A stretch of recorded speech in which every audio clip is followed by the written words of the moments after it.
All right, we're now live. I will begin sharing video. Good luck, everyone.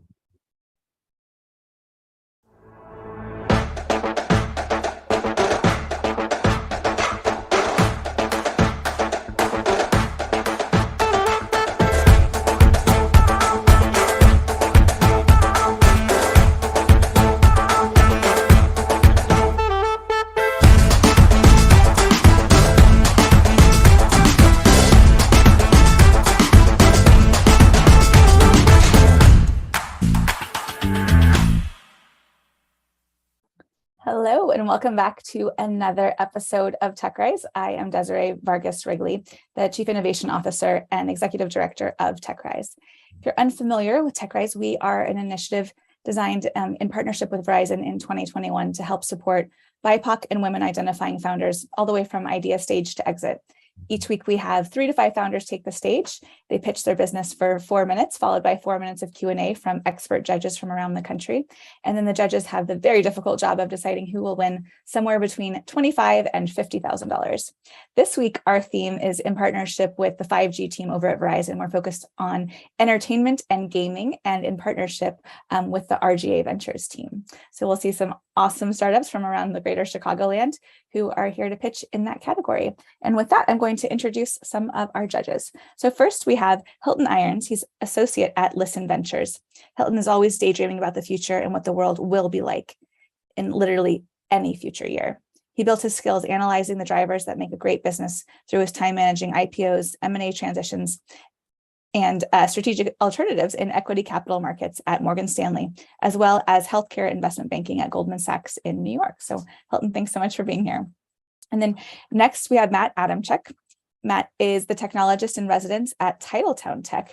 In this role, Matt engages with startups and entrepreneurs to provide advice and connection into deeper Microsoft expertise. Before joining Titletown, Matt was an engineer and program manager for Microsoft in Redmond, Washington. And Titletown, if you're not familiar with it, is a venture fund that started in partnership between Microsoft and the Green Bay Packers. So there's a lot of sports expertise in the house today, too. So great to see you again, Matt. With that, I mean, we're going to have one of our fastest intros ever because we're going to dive right into our first founder. So I am so excited to invite Waking Oni Games, and we have Derrick Fields joining us right now. Judges, we're going to go camera off actually until he's done, and then I'll welcome us all onto the stage to ask some questions. All right, Derrick, we are ready when you are. All right, let's kick things off.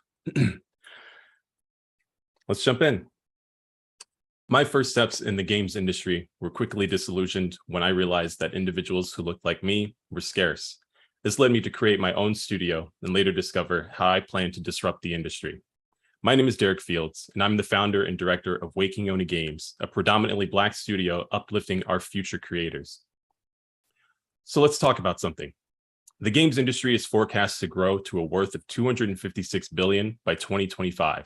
Yet a major issue is that it still lacks diversity. As of 2021, only 4% of respondents to an International Game Developers Association report identified as Black.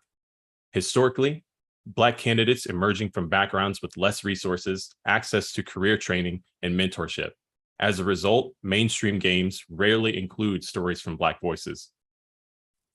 To solve this, Waking Oni Games will leverage its network of mentors and resources to hire and provide training to early career team members from historically underrepresented backgrounds. With those teams, we'll build tightly scoped mobile games and target that same audience. Team members, basically the how to do, team members will be brought on to assist in the development of easy to build mobile games.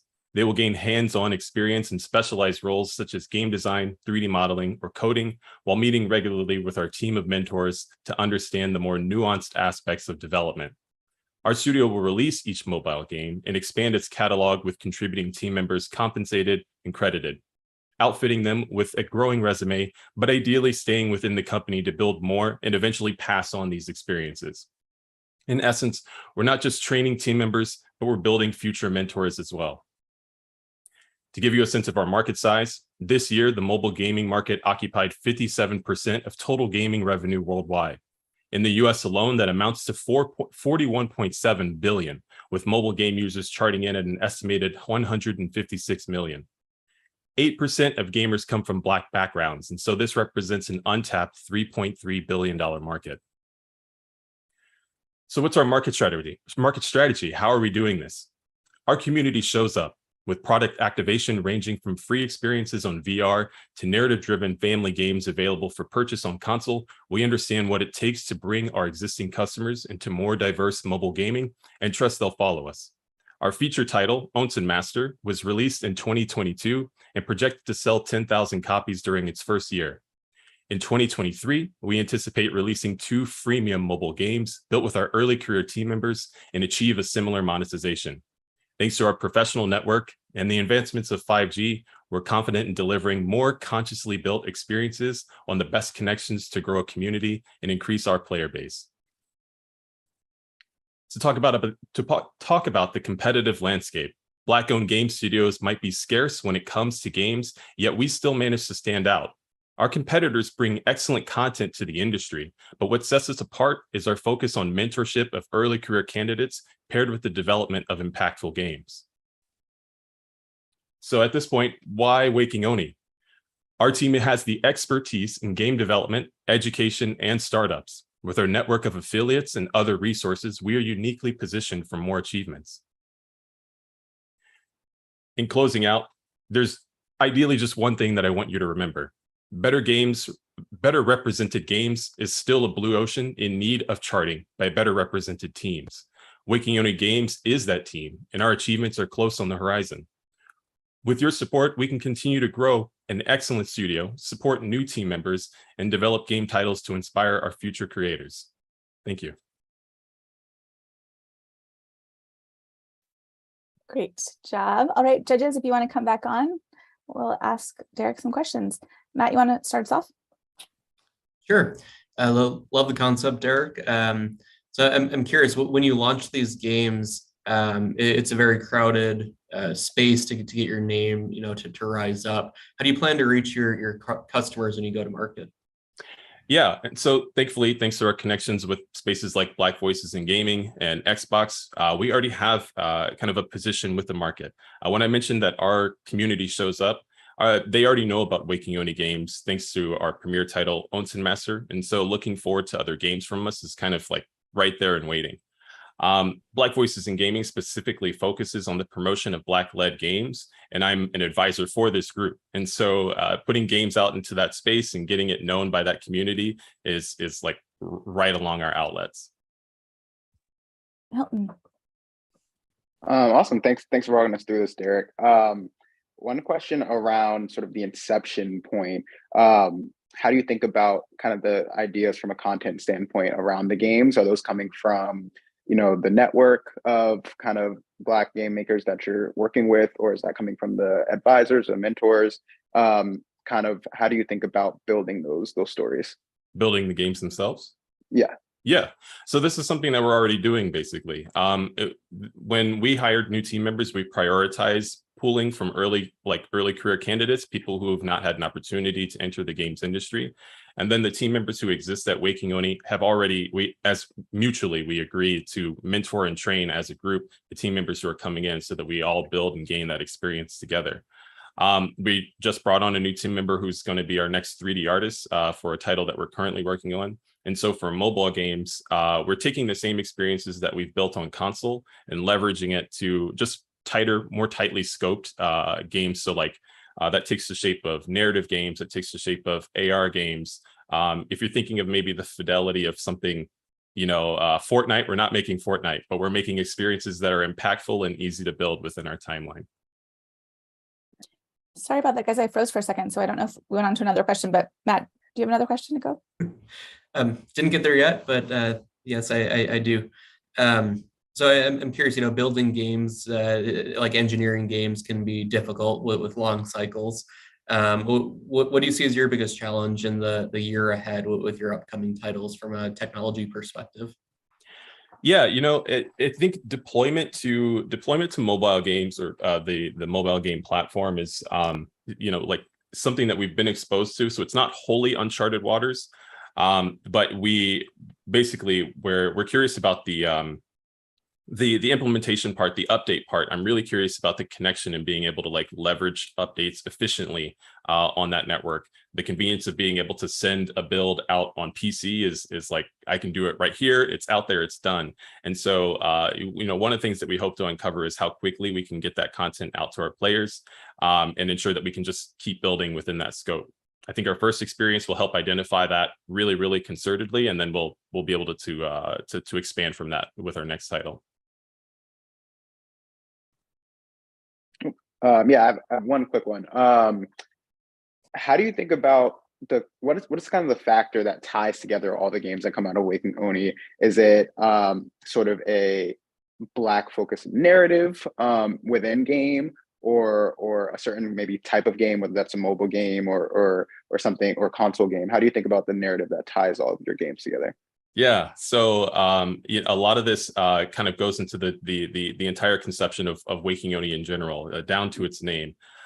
There are certain experiences within Black culture and media relating to games and anime, for that matter, that are contextual to Black audiences. And so we'll be bringing those same inspirations, similar to what we did for Onsen Master, into the titles that we want to build for mobile and into the future of our other platforms.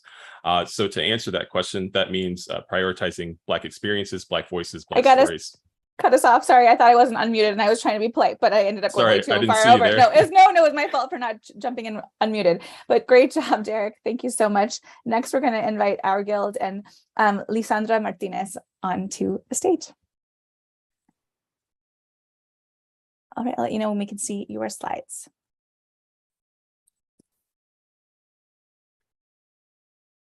We're seeing the presenter side. Oh. That's weird. Hold on. It might just be which screen is showing. Okay. There you now? Go. All right, wonderful. All right, hello everyone. One of the questions I often get is what I think the future of Web3 will look like. To be honest, that's really hard to say. But what I do know is that I don't want it to be a continuation of the Web 2 as we see it today. I don't know about you, but I want sovereignty over my physical body and my data body. And I'm not interested in being owned, manipulated, or sold by big tech. Not to mention the challenges we're facing closing the $290 billion revenue gap between BIPOC and white-owned businesses. My name is Lisandra, and I'm the CEO and co-founder of OurGuild.art, and we're here to change the narrative. Our Guild is a blockchain-built marketplace for the creator economy. We're women-founded, BIPOC-centered, member-owned, and we're on a mission to rewrite the Web 2 narrative by helping underrepresented creators, brands, and communities become early adopters of the Web 3. Why early adoption? Because the more diversity there is in the early NFT space, the more potential there will be for historically marginalized communities to close socioeconomic gaps. In 2021, the NFT industry generated $8 billion in revenue, with brands like Tiffany and even Starbucks earning millions entering the Web3, with only 4% of the population currently participating. The current creator economy is estimated to be worth $104 billion, doubling from last year. And that's where our guild comes in.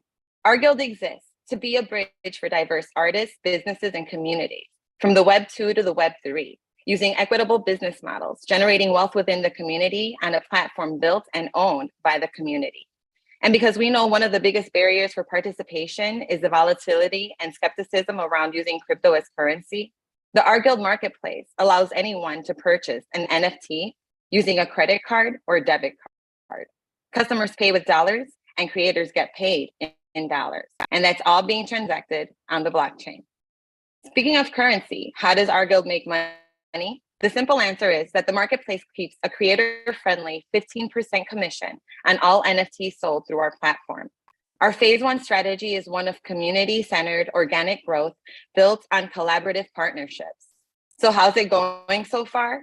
Since incorporating in March of this year, we got our phase 1 marketplace built and launched our first NFT collection in July. We secured our first community partnership with the Honeycomb Network, delivered educational workshops, minting parties, And we continue to build collaborative relationships with other amazing Chicago Web3 communities. Next week, we're hosting Chicago's first ever Web312 Summit on October 22nd. In November, we will be kicking off our partnership with Soho House Chicago, providing monthly learning and networking pop-ups around NFTs. And we're especially excited about our partnership with the National Photo Society that brings over 200 world-renowned photographers to our platform. As a bootstrap company, we maximize and scratch every dollar. So every dollar we get, so your $25,000 will help us obtain Web3 legal support for general compliance and NFT smart contract innovation. It will allow us to scale into our phase 2 marketplace, allowing us to sell NFT collections of up to 10,000. And it will allow us to be able to invest in digital canvases for our in real life NFT pop-ups. And I'm so excited about our amazing team. All former founders in their own right, we collectively bring more than 40 years of expertise across key industries, including fine art, innovation, branding, storytelling, blockchain development. Thank you so much. You made my job easy by ending on time. Thank you. I didn't have to cut you off. I appreciate that, Lisandra. Okay, Hylton, we're going to have you kick us off now for questions. Awesome. Thank you, Lisandra. I would love to understand a bit more about how our guild is kind of helping artists create, or creators, I should say, create these NFTs and kind of onboard them onto the marketplace. Are they taking maybe art that they've created physically and creating a digital version, or is this kind of inception? Oops. I think you're on mute. So we work with our artists and brands and meet them where they're at, right? And so really, if an artist already has digital art, we're able to upload it to our platform and then create a link for them to sell it, essentially mint it, either from our marketplace or from their website. If a company or an artist needs help, right? They're a Web2 artist. They have fine art, like our co-founder, and they need to bring it into the Web3 space. We then use technology to bring those images and to convert them into digital art, and then creating those collections that way, and helping them launch those strategies. And especially, you know, and a really key part isn't the minting piece of it. It's actually onboarding the audiences and their communities. So we work hand in hand with our brands and our artists to help educate them and their audiences, right? Their audience base, their client base, to help us understand that technology as well. Awesome. I am curious on the minting side that there can be costs to minting your own NFT. How do you help the creators work through the kind of complexity and nebulous minting process? Absolutely. So we're really targeting Web2 native, right? Non-Web3 native businesses and artists. And so what we're able to do is that we take the time out of them figuring out the blockchain, right? Everything from the minting and picking out what you know, Polygon or if they want to mint on Ethereum, to even like controlling the gas prices, right? That's another area that sometimes is out of control. And through our marketplace, all of the transactions are done with credit cards. So our users don't have to worry about using cryptocurrency or gas fees. And our artists are always getting paid in dollars. And the prices of their art don't fluctuate, right? The prices of their collections don't fluctuate based on what's happening on the crypto side. And so we really make it easy from the creation process all the way to the purchase process. We want to make sure to remove all of the different barriers that would affect the retention of onboarders and new users in this space. Hylton, do you have one more kind of quick one? Yeah, one quick one. How do you think about sort of encouraging, or are you encouraging a secondary side of the marketplace? So kind of peer-to-peer post the original purchase of the art, and kind of those price fluctuations and things like that? Absolutely. And so every single one of our collections has royalty built into it. And so because we're impact focused, our mission and the way and our value proposition is really closely tied to creating value for our artists. And so that's really just near and dear to how we operate. And then we also add value through utility and through the community that we're building and through the roadmap that we have ahead. And so any one of our asset holders or an NFT collection. I got to cut us off now. I will let you go at the same amount of extra time. All right. Thank you all. All right. Next, we are wonderful job, Lisandra. Next, we're going to invite Ashton Clark with Ticket Falcon on.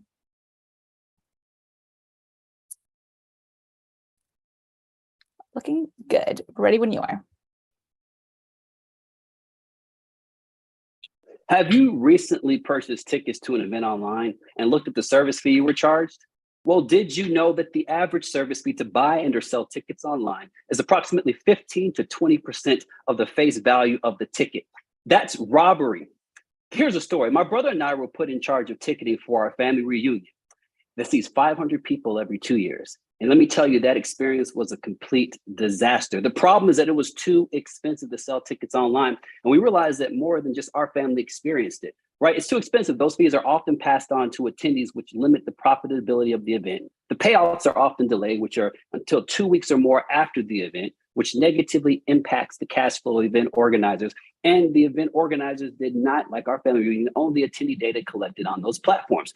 That's where Ticket Falcon was created by my brother and myself. Ticket Falcon is an online event registration and management platform for general admission and reserved seating events. My name is Ashton Clark, and I am the co-founder. Ticket Falcon is less expensive than competitors with no contracts, cancellation fees, or annual fees. We provide direct access to payouts delivered immediately through our verified partnership with Stripe, increasing cash flow, and event organizers own the data collected through our platform. This is how Ticket Falcon works. First, you create an event, you'll get a URL in that process, then you can share it through your relevant channel. And then once you do that, you can manage all aspects of your event, from tracking ticket sales to checking in attendees on any device or any network. Here's an example of how our platform works. We'll use an attendee who has a $200 ticket price. Our fee is $4.99, which in this scenario is passed on to the attendee. So the attendee pays $204.99, and then Stripe, that charge is split up. Stripe receives their pay, which is about $6.24 for the credit card charge. We receive our fee, which is $4.99, and then the event organizer receives $193.76. So remember, our fee is $4.99, and our competitors, right, is $30. Their price is on average 15% of the face value of the ticket. So our attendees would save $25 in service fees just by using Ticket Falcon alone. Competitive landscape, if you look on the left-hand side, you see more expensive service fees all the way to extra large events. And then you on the right-hand side see more affordable ticket service fees with small to medium-sized events. On the far left, you see Ticketmaster. And then on the far right, you see Ticket Falcon. Ticket Falcon is a cost-effective event management and ticketing platform focused on small to medium-sized events. The opportunity, $15 billion in global ticketing fees, $8 billion specifically aligned in the United States, and then $4 billion focused on small to medium US events. This is where our area of opportunity is. The plan, we intend to grow by maximizing our B2B2C sales strategy while accelerating momentum with our existing customer base. Our strategy is very straightforward. We plan to launch a referral and affiliate program in the first quarter of 23, develop 15 local strategic partnerships in the second quarter of the same year, deploy our live auction and fundraising capability in the fourth quarter of that same year, and then implement our B2B white label pilot in the second quarter of 2024. In terms of traction, here are some of our event organizers. One in particular is the Black Women's Expo, which is the largest Black exposition for Black women in the country. In terms of our milestones and projections, we currently have 33,000 users, launched in 2019, embraced virtual events in 2020, released our app in 2021, deployed our reserved seating functionality just a couple of weeks ago. And in 2023, we plan to reach 45,000 users. With our vision and execution, Ticket Falcon will continue to soar. With that said, why us? Why now? Timing is everything. My brother and I ventured into ticketing back in 2007 at the University of Illinois and put the business on hold in 2011.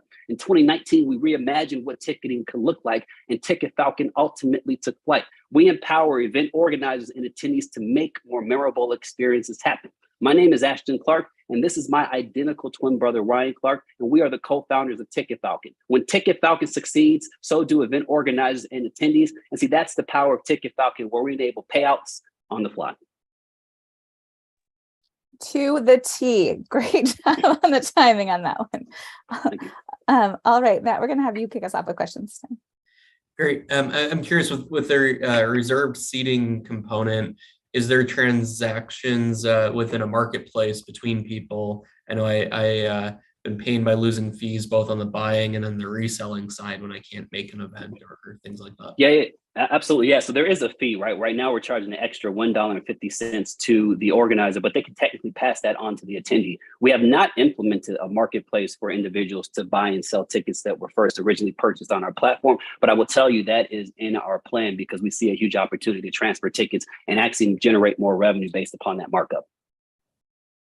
Hylton. Awesome. Would love to hear kind of maybe some examples of what types of strategic partnerships you're thinking about that would make sense. Thinking about sort of just like advertising and kind of getting the word out.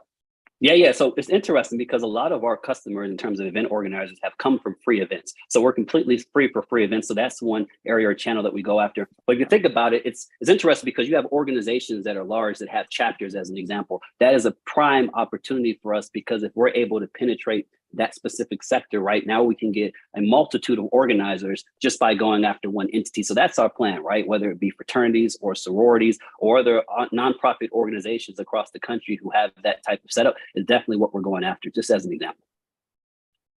So apologies if I missed it, but I'm curious how the prize money will help you advance Ticket Falcon to the next level.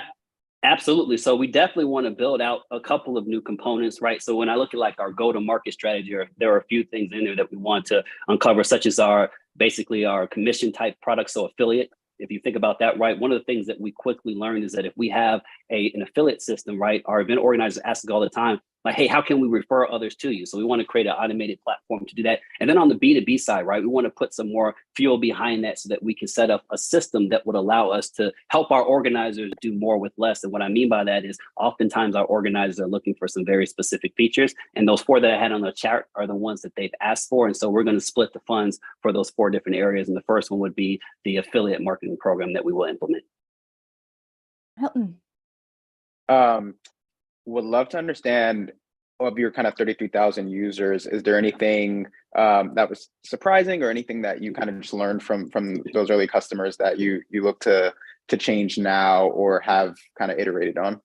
Yeah, our platform is what it is today because of our customers. And I'll tell you, our customers are unapologetic in providing feedback to us. So our ability, and one of the great things about us is that when you reach out to someone at Ticket Falcon, you're probably reaching out to either my brother or myself or someone else from our team, but we're very immediate in terms of how we respond. But one thing I'll tell you is they often say, Ashton, one of the number one things we want to implement is reserve seating. What I will tell you is that it was ridiculously complicated for us to implement that, but we released it 2 weeks ago. And what that means is that we can do a stadium if we wanted to, which we're having conversations with certain schools who are interested in switching from one platform to ours because they save money. And the last thing I'll say on this is that attendees and organizers have been taken advantage of far too long. Our goal is to make sure that we put some equity back into the ticketing space so we make it fair for all. You have about 20 seconds if you want to cover anything else. Well, I'll tell you about the name, right? So people, I don't know if you know this, but the Falcon is the fastest animal on the planet. So we call it Ticket Falcon because we deliver those payouts on the fly. Ooh, I like it. What a great way to end. Thanks so much, Ashton. Great job. All right. Next, we're going to invite Sez and Henock Beyen. I was like, I know you're here. I talked to you earlier. There you are. Sorry. No worries. We'll let you know when we can see it.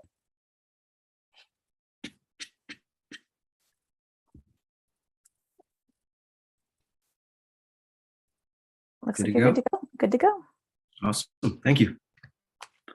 Our digital experience continues to rapidly evolve and for the better. We all remember having to sit in front of a large and stationary desktop computer. We remember what our first laptop enabled and how mobile phones enabled us to move around and interact with the world. So what comes next?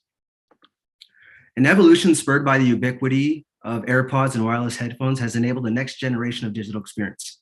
That's why we're building Sez, the first audio native application for recorded audio.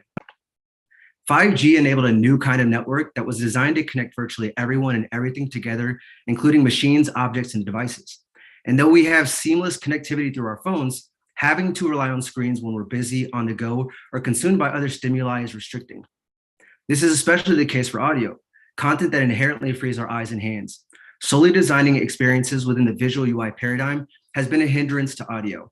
And unlike text and video, audio remains without a well-adopted short-form platform or simple on-ramp for creators.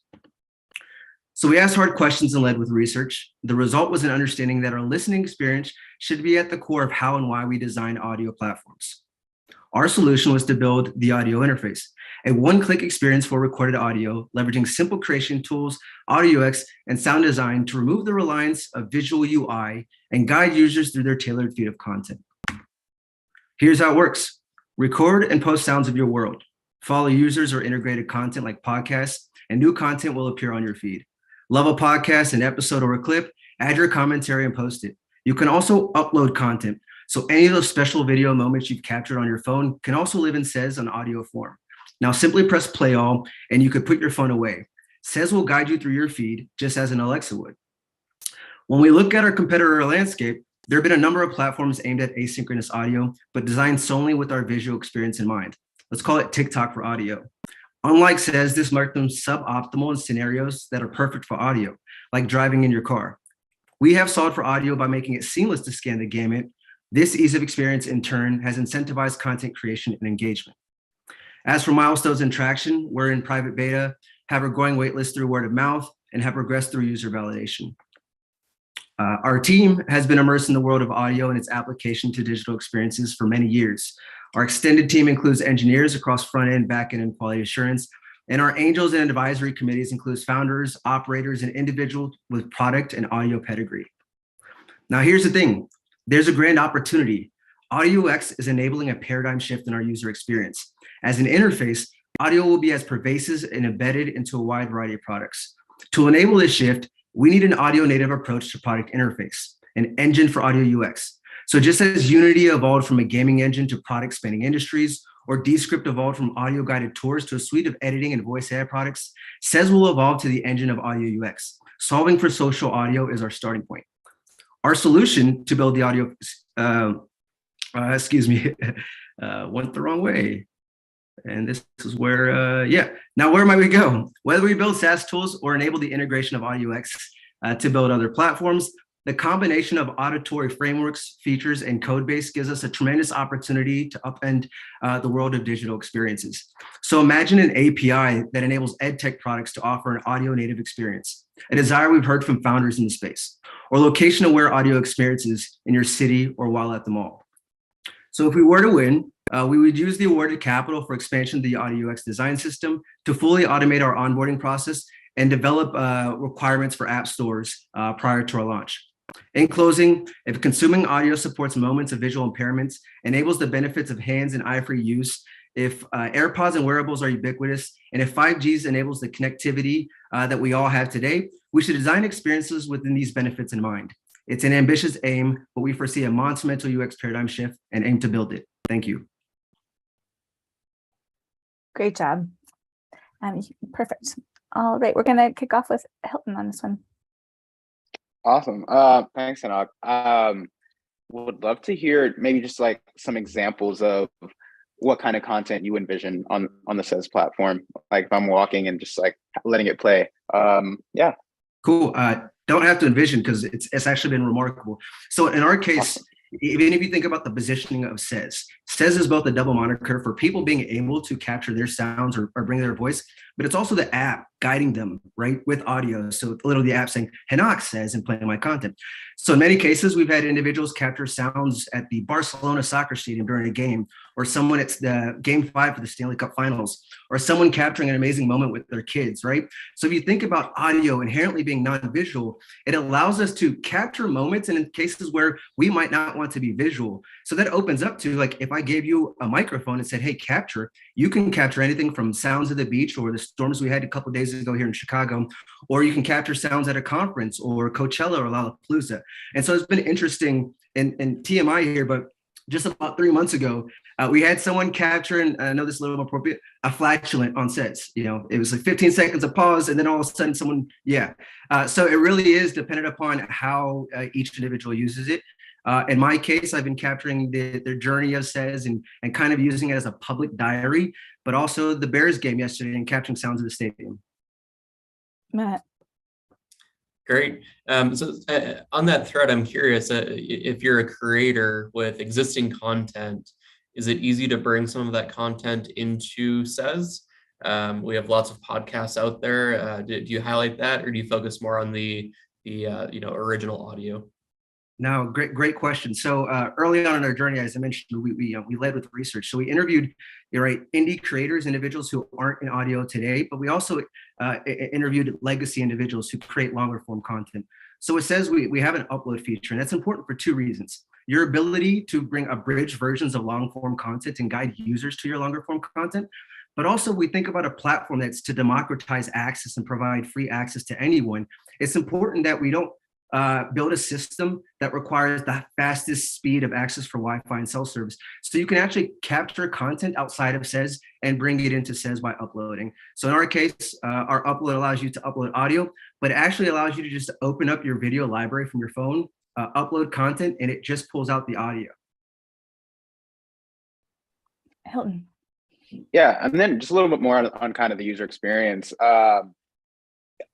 Is essentially everything on the platform audio based? So if you're commenting on something that someone posted, is that a voice comment? How does that part work? That is correct. We're leading audio first because the whole premise here is we know there are many cases, whether it's driving the car, walk in the city, where having flexibility of hand and eye for use is a value. So if we were to do text commenting, it would obstruct the user experience to say, well, I received a notification for a comment. I have my AirPods in, but I have to go in and click. And that's where we find the differentiation between SES and some of the other products is by having to lean into the construct of visual UI and designing experiences around that, it becomes limiting and also confusing to when do I have to use my eyes versus when don't I?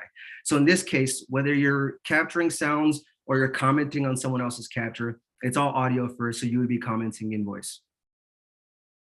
That one quick one. Sure. So it sounds like the app is in market. I should go download it. I'm curious what's next for SES, or are you still working on bringing it? So we're still in private beta. So if you went to ses.app and add your email, we'd reach out and onboard you. Our case here is what's interesting with audio is audio native is actually far more adopted in Central and South America than it here is in the States. So we almost need to teach. That's all I got for you. Sorry, we're at equal amounts of time. Have a great job. I'm sorry, Henock. And next, we're going to welcome our last competitor. We have Osaghae with Qualias.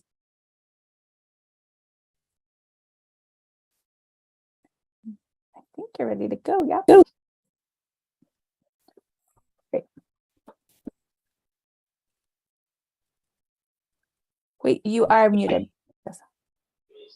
Hey, everybody. Everyone's done really well with their pitches, so I'm glad to be the last one presenting. So thank you for everyone so far, and let's get to it.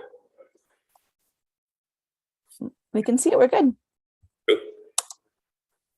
Okay, so I am the founder of Qualias. My name is Osaghae. I'm an experienced musician, product designer, and fabricator. So what I'll be showcasing today is a really cool product that incorporates a lot of my background and a lot of different people who are helping me with this product. So the global speaker market currently in 2022 is 8.14 billion. By 2027, it's estimated to be double that. Here's some just quick stats about the global holography market. So this market is expected to raise to about 29.6 for CAGR. And then there's a 42.8% global market accounted for in North America as of 2020. And there's a market size of 554.1 million. So with all of this considered, these two markets are what we're going to be showcasing today with our product in general. So Qualias is a company that is focused on audio plus vision, which equals an audio visual product. And we're going to showcase you that. So in front of you are renders and designs that we've already made and we've already patented for our next gen speaker device that also projects holograms. So if you see on the left, that is the front facing view of your standard speaker, and the top is the pyramidal axis that causes holograms to come from the center. So if you see the right hand side, there's a projecting icon that allows you to project as if it's like, let's say, a normal movie projector, and it just gives you an image and then it's 3D. And so this is a 3D render that is actually in the 3D form, so you can see it a little bit on the thicker side. So we're building an audiovisual company that focuses on stimulation and sensory exploration.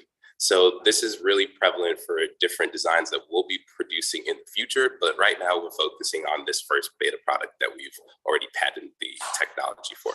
So we are in the process of making a speaker device that has excellent audio quality, but has the ability, as I just said, to make 3D visualizations. So think of like your favorite artists, think about your favorite musicians that you love. They'll all be on the speaker. So our go-to-market strategy will utilize Instagram, Facebook, Kickstarter, and TikTok to grow an organic following that funnels back to our direct consumer website that we have in our beta. We'll also try to leverage a lot of our first customer product and build large-scale products that are used for different things such as like stage designs, concert settings, and other live music events, because if we build the small case version that sits in your home, we want to eventually extend that to a larger case version that can be validated for larger places. And so here are a couple of our current and ideal strategic accelerator partners that we are combined with currently in Chicago.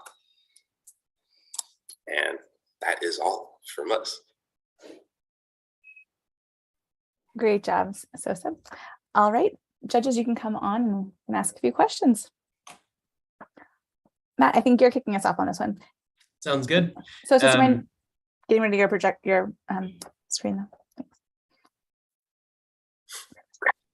So I'm curious on kind of two parts of helping me understand how it functions. Is it viewable from 360 degrees?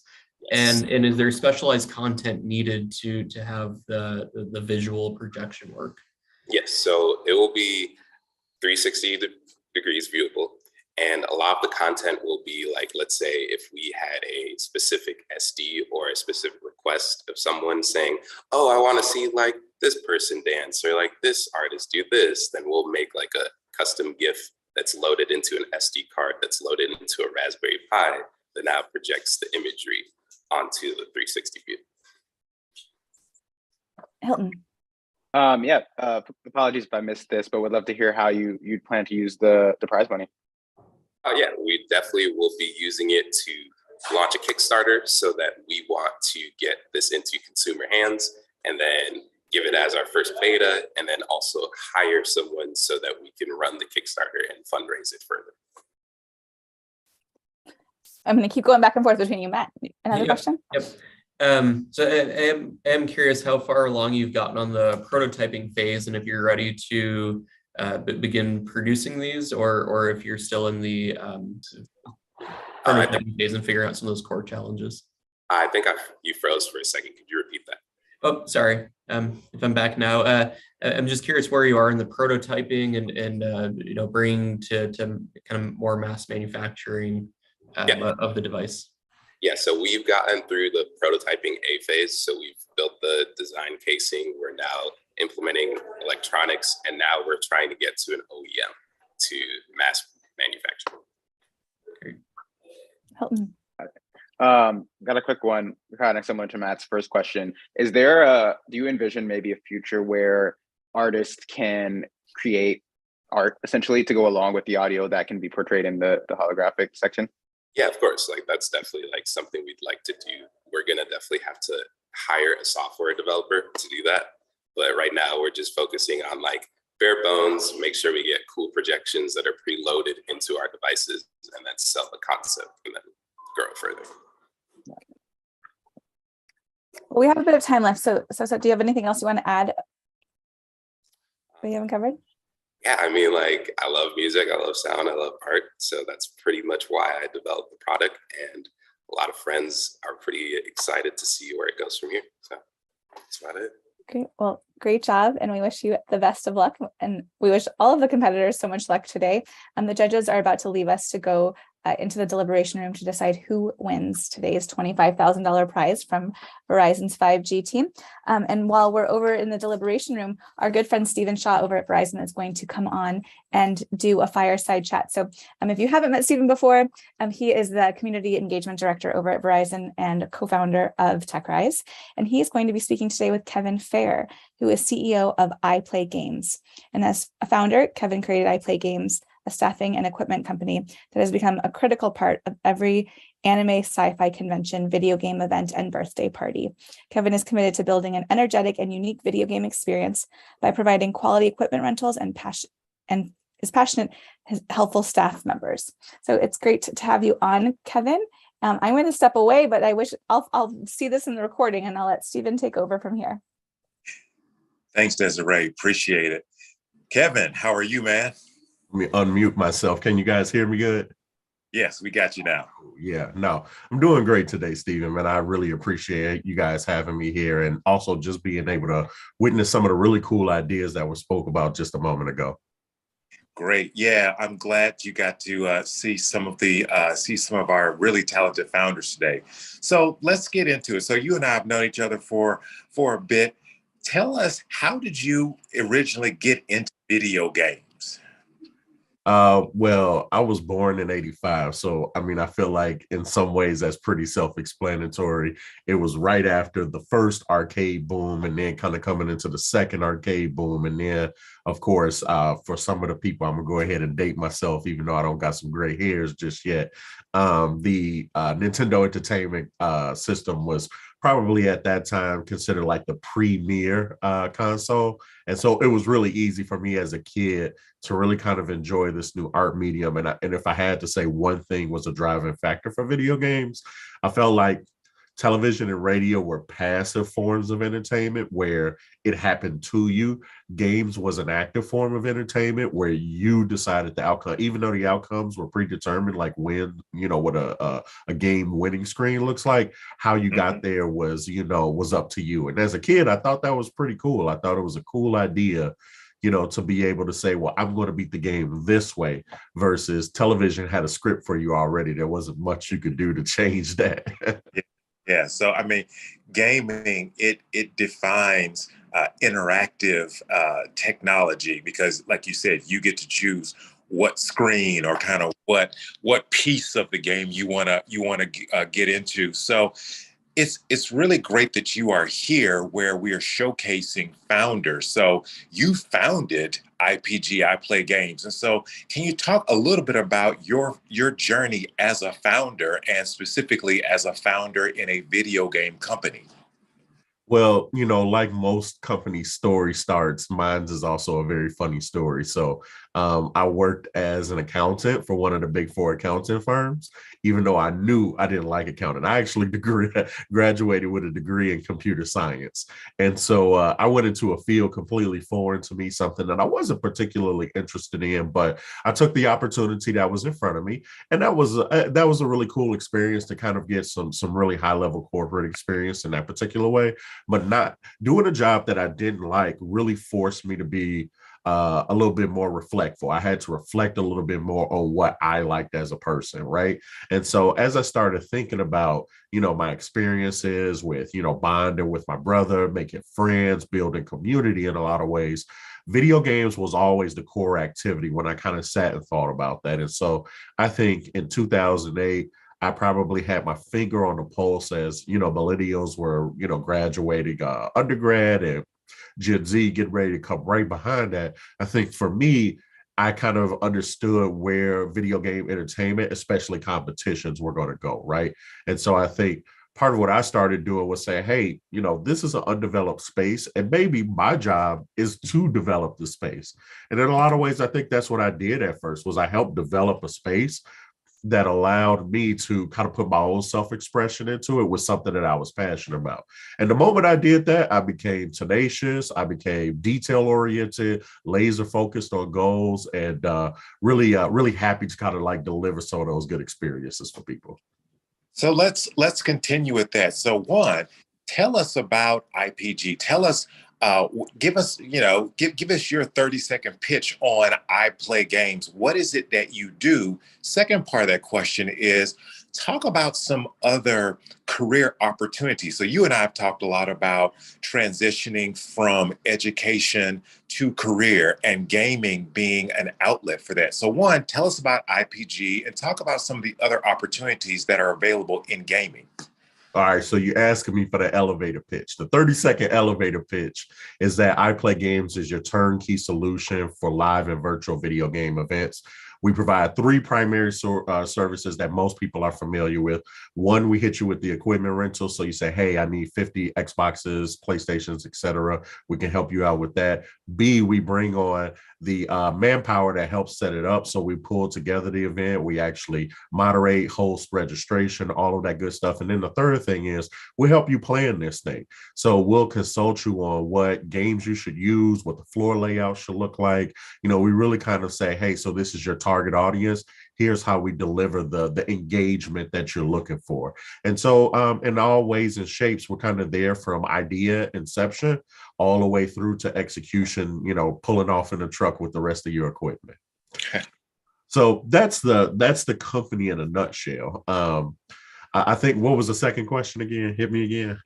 Talk about helping people understand some of the career opportunities available in gaming. Well, I think the great thing about it right now is that it's pretty wide open to how you think you can fill a void. And that's really essentially what I did, you know, to get to the point where I list out some of the career pathways. You know, honestly, there wasn't an instruction on the things that I could do as far as being able to help in the video game scene. And so for me, a lot of people ask, well, what, you know, when they ask, what do? I tell them, well, at the core of it, it's problem solving. And the thing that I'm an expert at is creating experiences for people, right? And so in a lot of ways, you know, I like talking to young people about it because I get to tell them, to some degree, you can make your own future. Now, sure, there's career pathways, there's entry-level jobs that you can kind of get into. I think if you have a desire for content creation, right, you can learn a lot about video editing, 3D modeling and printing, ways that you can make content out of this, things that teenagers are already doing right now, right? Those things can be turned into career pathways if you kind of take the approach that I took, which was taking something that you're passionate about and professionalize it over time, right? You know, I think what I did was I took the ideas that I had about hosting video game events and then learning what organizations and communities wanted to happen from those types of events. You know, I would find groups that were like, hey, listen, we're trying to learn more about this demographic. And if there's a way we can use video games to get there, I would help them with that, right? Or you come to the community center that has kids and they're like, hey, we want to try to make sure our kids have a good time here in this community center. And so I'm figuring out that problem in that particular way. But to quote to quote a picture, the best that you can quote a picture, I saw a really great info pic that pointed out the 50 different jobs in between the coach and the esports player and the person that owns the team. And honestly, there's so many technical positions that come into it. When you think about the people that come from the broadcaster side of things, people that come from the journalist side of things, people that have IT and technical backgrounds that work on the computers that pull these things together. You know, I think when you start thinking about the many different ways that STEM and STEAM kind of affect things in video games, where it kind of encapsulates all of that, someone sits there and draws out these character models before they become the characters that come to full life. And so I think any which way you can kind of find yourself in a hobby, you can find a path into gaming and esports. It sounds like so many other fields of endeavor. You got to build it, you got to market it, you got to operate it, you have to design it. So there's whatever, you know, all of that. Yeah, exactly. So because this is a 5G competition and Verizon has and continues to invest a lot of money in game and immersive tech, talk about the immersive experience and kind of where you see gaming going. So you're an expert at the console part of gaming, but you also deal with mobile gaming. And so talk about mobile gaming, online gaming, how 5G will positively affect the gaming experience. Well, here's the thing, connectivity is all a part of it, right? Even now, when you think about the consoles and the PCs that we use with people, I think those tools are really great. But I think the thing I like the most about a phone is that every kid has access to it. So imagine how much of a world you're opening up for today's kid when you tell them, hey, like your internet connectivity, your 5G service is really going to be able to provide you a video game experience that's on par with being at home, right? And in a lot of ways, most of our kids are growing up pretty much cultivating a lot of their experiences through their phones. And so, I always tell people this, you can have a really nice device in your hands, right? You could have the newest iPhone or the newest Samsung phone. But the reality is that the thing that brings them all together is through things like the Verizon service. The reality is that the better we get with connectivity, the more these games can kind of reach bigger audiences and do cooler things. I tell people all the time, the games that I play on my phone currently through my 5G service, I couldn't have played this 10 years ago. 10 years ago, this wasn't even probable to be able to say, oh, I'm going to play somebody, 20 feet next to me. You just didn't have service like that. Yeah. How big has the online gaming gotten? So, for instance, I know kids now play not only their next door neighbors, they play kids across the country and in some cases across the world using mobile gaming. I'm sure that things like 5G helps enable that. But talk about how big gaming has gotten. Well, when you talk about it from an online perspective, it couldn't get any, I don't know how you get any bigger than this. But then again, I looked at GoldenEye in 1996 and I said, how could it get bigger than that? Games can't look any better than this. No, but here's the thing. I try and remind everybody about this, especially what we do in the live event space, because our goal is how do we get people to come to a thing? And I tell people, I say, well, you got to realize what you're competing against. Video games are better at home now because online services are that much better. So many of these students are using this as kind of like their secondary telecommunications device, right? In a lot of ways, if you're using your phone or you're using your home console, being able to connect on any one of the platform services is pretty much another way for them to communicate, right? And so when you think about things like that and realize that some kids, like having the ability to relax at home and play against one another really is just another way of saying like, hey, like online is so strong in some ways, it's preferable to being in place with other people. And so I'm not saying that to say that the real life activities are going to leave us, but I think it's also important to note that this generation of kids is learning how to be more authentic and genuine in their online interactivities. And so that becomes important to them in that way. And so connectivity, once again, is still all at the center of it. So I just want the audience to know that I've worked with Kevin. We've done some activations. Matter of fact, Kevin was just in DC at the Congressional Black Caucus doing a gaming setup for them. So he travels, IPG travels, and he's been a wonderful partner. He and I are doing a Youth Tech Expo in a couple of weeks, teaching kids about immersive technology. So thank you so much for coming, Kevin. You and I could talk for hours. Yeah. You got to stop me. You have to stop me. There has to be, just like the contestants, you have to have an effective stop time. Well, speaking of which, I see now. I see my partner Desiree on. So Kevin, we'd love for you to hang around and see who wins this competition. So I'm going to reverse it and throw it back to Desiree this time. Thank you. Well, thank you, Stephen and Kevin. I'm sorry to have missed your talk, but I can't wait to watch the recording. I'm going to welcome our judges back on stage, and then all of our founders, please come back on video on and unmuted so we can celebrate today's winner. And we are going to have Hylton from Listen Ventures announce the winner. Awesome, thanks. Thank you all for kind of sharing your vision with us, sharing what you're working on. Wait, sorry. So are you coming back on? 1 second. Well, sorry, aren't we missing? There he goes. Okay, got all of our competitors now. Go ahead now. Awesome. Yeah, I was just saying thank you all for sharing with us. really loved the pitches and had a fun time kind of chatting about it, and excited to see what y'all do in the wild. But wanted to announce the winner. And the winner for today's competition is Ashton with Ticket Falcon. Oh, thank you so much. I really do appreciate it. Thank you. Congratulations, Ashton, and to Thank you. your Thank brother you. too, your twin brother. Yeah, yeah, right. And I appreciate also that. congrats to all of the other founders. Says you came in second, which means you'll also be in the running for next year's TechRise finale for $100,000. So congratulations on coming very close. And of course, you're all welcome back on the TechRise stage anytime. This is not a one and done experience. We are running towards the end of our season for this year, but we'll relaunch it in April with continued support from our incredible partners like Verizon and their 5G team who helped us with today's competition. So congrats to everyone who participated. Judges, thank you so much for the time. And we can't wait to celebrate you all in the future. And Ashton, I hope you and your brother have a wonderful weekend thinking about how to use this 25K. Absolutely. Congrats, everyone. Thank you. All right. Have a good one. Bye.